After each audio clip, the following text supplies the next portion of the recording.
Hey Jude, the 4 o'clock crowd of the dive watcher. I actually went to the doctor today, and I was pretty sick. They gave me 2 shots, a steroid shot, and I think an antibiotic shot, and they put me on no, 3 forms of pills, prescriptions, so a steroid, antibiotic, and something else, which I got filled. So I'm feeling a little bit better because that the shots have both kicked in, and I feel like I'm alive again. I was feeling like I was about to end. But by saying that, this may come across as brain foggy because I feel really dumbed down right now.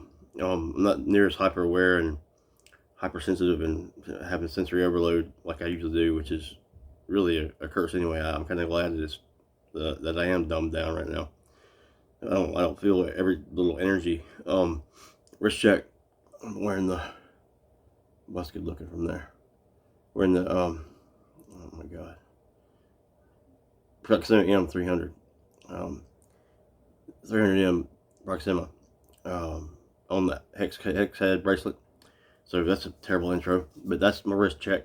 And I wanted what this video is about. Going on long enough. This video is about is how the watch industry, how the watch industry. I had this thought in my mind the other night, and I posted it to my community page. But how the watch industry, the monopolized watch industry as a whole, by Swiss and Japanese. You could probably include German and Italian. Has basically cannibalized themselves. They have actually blocked themselves from making maximum profit and income when they think that they're doing that by buying every watch brand out and being under one umbrella, like the Swatch Group. And how many brands is it on? Like Epson, Seiko with taking Orient and taking away Orient's signature, which I'm going to choose. I'm going to show you this here, the Orient Neptune, the very last of its breed. And by the way, there are still 2 or 3 floating out there. They're a little bit over $800. Get it while you can. They don't make Orient does not make watches like this anymore. This is the last of its breed, last of its kind, and it's dead. But Orient's signature thing was the power reserve. In fact, they had that in most every watch they sold. Not just the Orient Star, but across the board, that was their signature. It's like I have sideburns. That's my signature look. Orient had power reserve. But as what monopolies do, they go in, they buy out other companies, and they kill the brand. They totally kill the brand. I feel like this is the way that this watch Omega did with Longines.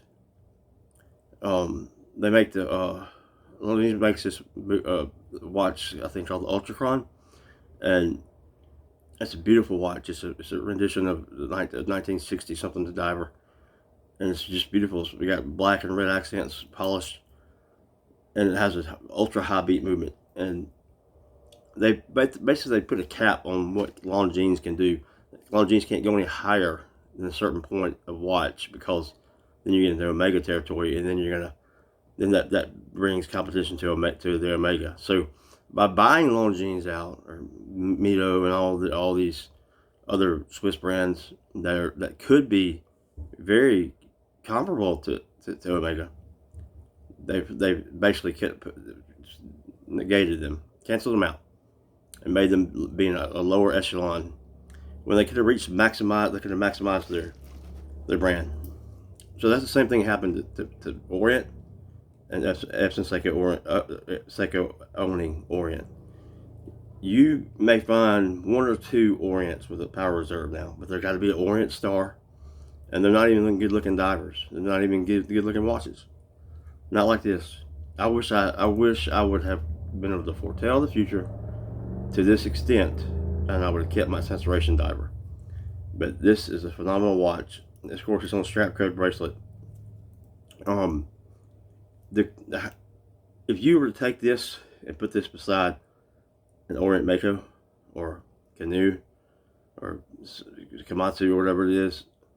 There's no comparison, none. And this watch, when now it retails for around $800. I got mine for around $700, which I still felt like I was paying too much. But at the same time, I know it's worth more than that, even now. And then within a year or two's time, it'll be worth over $1,000 easy. And because it's how well constructed, it's very heavy. It's 43.4 millimeters. It's a little over 50 lug to lug. Thickness is going to be about 13.7. It's got a flat sapphire crystal, and I'm going to probably have my watchmaker put a domed sapphire crystal in this, a slightly domed sapphire crystal, and I may order the sapphire bezel insert. But this Orient Neptune Triton, get a good close up over there. This is the blue. You can tell it's got the AR coating on it. It is a beautiful watch, and it's fun to wear. It's a lot like this. It's a lot of fun like this to wear. Not quite as heavy as this piece is, but it has a wrist presence, and you're just not going to get that out of today's Orient. The Orient of old. This is the Orient of old. This is the last of its dying breed because of the monopolized watch industry, and that goes for Swiss brands and Japanese brands. I don't know what all with German and Italian is under one umbrella. I do know, like, just for instance, like Panerai and Anonimo used to be one company, and Anonimo split off from Panerai, and or something happened. So as far as there are some brands that I have, of course, like UTS, the UTS watch from German made that were handmade, forged. They're still around, but they're not ever spoken of. So, and I always the UTS 3000, UTS 1000. So there's got to be some German and Italian brands that I'm not familiar with that have been monopolized too. But what the watch industry has come to is they shot themselves in the foot, and they basically stunted their own growth, and they basically put a ultimate deadline into their demise. So I hope that makes sense, because when you have to cap your other brands to not interfere with your other brands, so you kind of have tiers of watches going up. What do you think that cap does to that watch company that could have been otherwise the sky being their cap, their limit, the sky being their limit, like Longines or Mito, or just those examples that have to stay under Omega. They cannot go they can't compete with Omega, so they can't make anything as good as Omega. So they're capped, and just like Orient, that had its main signature taken away. It was on all their watches, their Enforce watches, everything. The power reserve. Man, this is such an awesome function to have in a watch, and it's a function that you use without thought. You look at it and, okay, my watch is wound, or it's halfway wound. That's good. I can just put it on and wind itself on up. This is a useful function. So, just food for thought, something to think about. I don't know if you guys want to see what's in the box. I have shown this before, but you get an outer sleeve, and the reason why I'm going to show this real quick is because they do not make, these days, this day and time, they do not make watch box setups this nice. So you got an outer sleeve, and with that pops open, like it's got a spring hinge on it, and here you get paperwork that's in plastic. Now it's in plastic. This folds down, it's magnetized, and what you'll find here is that's the original bracelet that came with the Orient Neptune Triton that I took, because it's a stamp clasp, and I don't like stamp clasp. I guess I could replace the clasp and use this bracelet, but I plan on keeping it brand new in the plastic, so if I ever sell it, my piece will bring top dollar. This here is a velvet. They don't make packaging like this anymore these days. Everything has changed. Everything's corner cut, and it's just not the same. Not back from when I was collecting a lot of high end watches, and I would consider this, pretty close to a high end watch. I mean, it's not quite high end, but it's got the DNA. It's right there. So the Orient Neptune Triton, very last of its breed. There's a black like this on Amazon right now for a little over $800. Get it, grab it, pick it up while you can, because within a year or two, it's gonna be worth well over $1,200.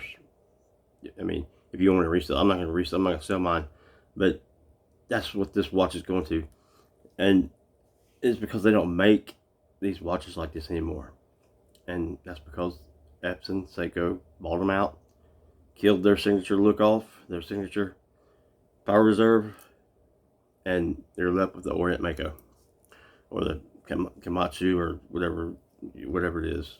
I don't even care what it is, because I wouldn't buy it. Not compared to this one. This is the real Orient, the Orient of old. And this is before for Seiko, because Seiko, think about it, Seiko offers a power reserve on their very high-end lines. Lux, Grand Seiko, Spring Drive, all that. And Orient was offering that on all their models. So they took that luxury away from us. They took that signature luxury away from Orient, so Orient couldn't offer it anymore.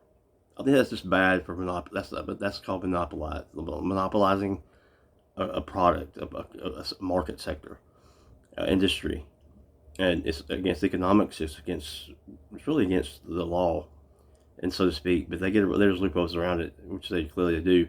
And then it's not just Japanese. That's the Epson, Seiko, Orient, and whatever brands they own, but it's the Swatch Group. It's a Swiss, and if you know of any with German or Italian, put it down in the comments. Leave a comment. So leave a comment below. So tell me what you think. If this video was spacey a little bit, it's because I am spacey. I've got a lot of medication in me right now, but I'm feeling a little better. I'm out of breath. I'm gonna end it here. Subscribe if you're new. I've got a brand new watch on the way, coming out for review. A very original watch. It's a micro brand, and I'll tell you more about it. It's a bronze diver, and stay tuned for that. Subscribe if you haven't, to stay notified for that review. It's on the way. It's being shipped. I'll be reviewing it on a different look, customized look that I want to review it on, and leave a comment, commented me on that, and I look forward to bringing that to you. So subscribe if you're new, and see you soon. Stay tuned. Take care.